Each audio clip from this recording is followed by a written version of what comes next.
from summer vacation on 30th of August, and the week continues till the 3rd of September. We are referring it as the first week.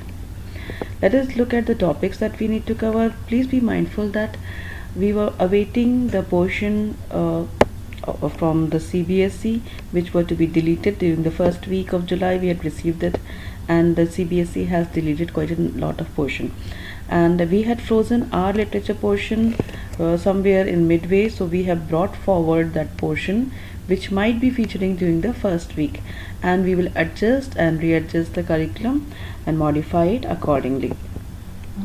For listening comprehension, it is expected the students participate and respond during the classes. I will not be doing any formal comprehension during the week. It is expected that the students listen carefully and respond, and it is a part of the internal assessment, that is enrichment. Vocabulary parade, as we do any new literature, students are expected to take down difficult words. For every student, the new word or the difficult word might be different, so it is expected that the students take their own words and try interpreting the meaning as per the context. If not, the second option is to look up in the dictionary. This topic is brought forward, that is the snake in the mirror. We are going to begin with this particular topic from the literature, and the topic that is brought forward is my childhood, and it is also a prose. And the poem that is brought forward is No Men Are Foreign. Then we have applying the sentences. These are the exercises from the textbook. These are the exercises from the textbook that we need to continue. Our articles were done, but we will need to continue with this. Descriptive paragraph, diary entry, and then we have subject and verb agreement, applying tenses, and another topic that is brought forward is the Happy Prince. We need to do the plot, character sketch, perspective of the character, personal perspective, and another portion that was planned for this week is weathering the storm in Ersama, and we need to continue with that as well. So it's quite a lot this week that we need to do. The subtopics that I have already covered is the literature, appreciation of the poem that we have, vocabulary parade, list the word, look up in the dictionary, poem appreciation of poetic devices, and poetry creation is an extension to your curriculum. It is not prescribed by the CBSE, but to develop your aesthetic sense, we are expecting that you are able to pin down your ideas in measured words. So poetry creation, it is a challenge. Try taking it up, but it is not a part of the curriculum. It is an extension to the curriculum. Establishing the extensions to the co-curricular links, we are trying to connect with two different subjects at the same time, or two or more subjects. In social studies or science, try connecting with animals, and the animals, those are found in some geographical location. We'll try connecting it with the snake and the mirror. We'll look at the city or the town or the place which is mentioned in the story, and we'll try checking the textbook or geography textbook and see whether these kind of animals are found in that area or not. History with regard to men are from no men are foreign.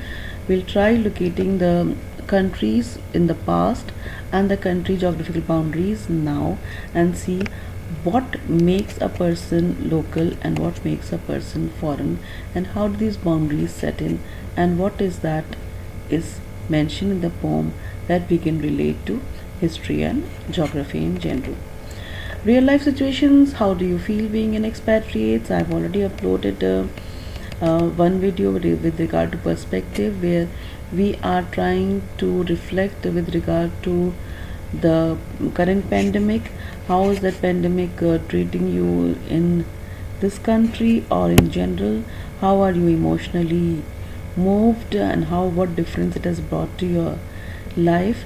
That is one topic that is to be discussed, and I want the students to take their own time to reflect on it, so that you get a deeper perspective into what you're going through and how you are able to connect with the literature, and the language that is being taught to you.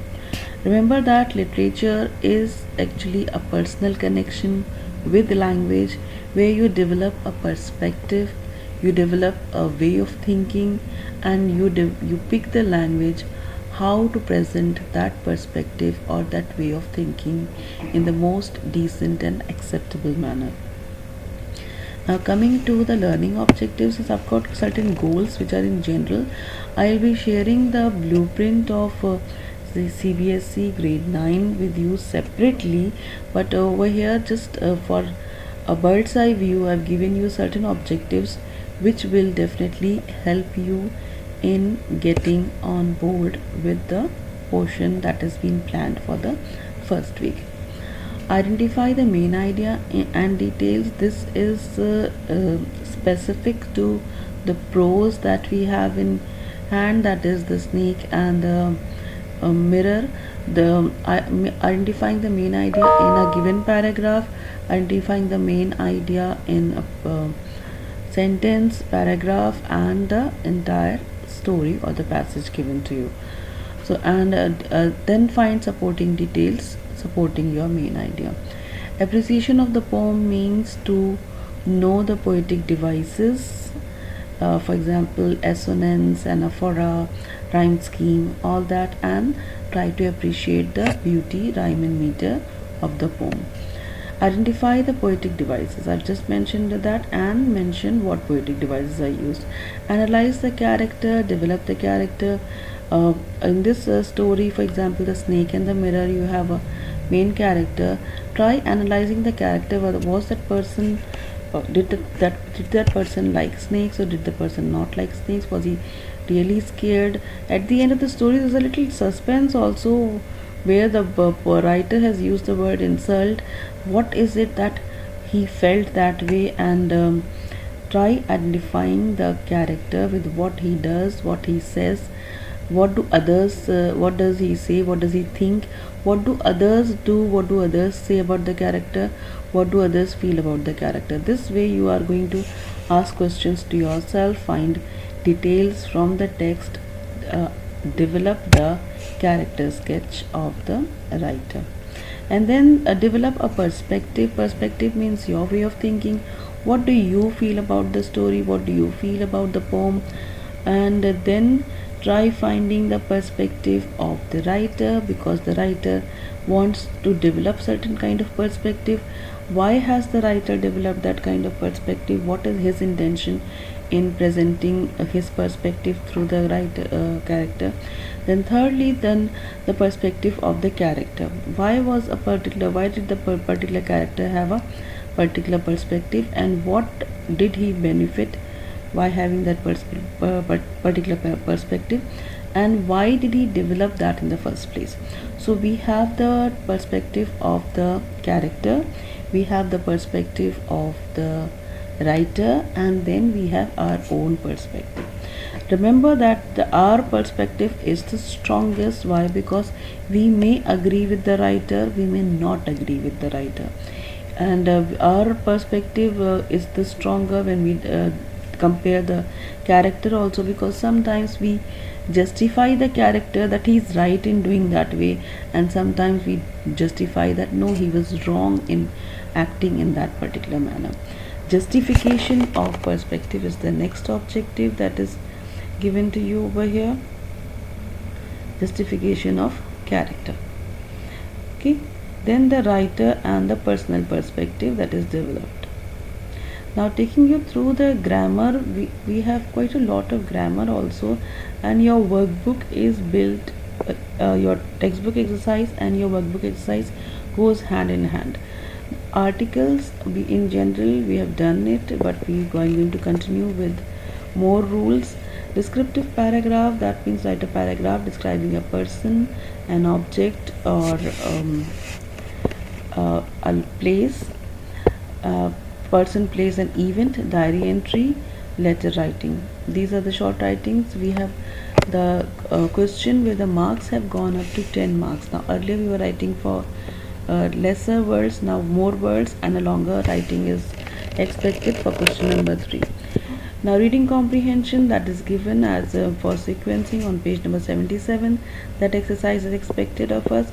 Subject verb conquer, that means subject verb agreement, how the verb changes when single subject is given or double subject or single subject with a group of subjects, and that is how what is we are going to learn. Applying tenses, that means rules to tenses in a particular sentence.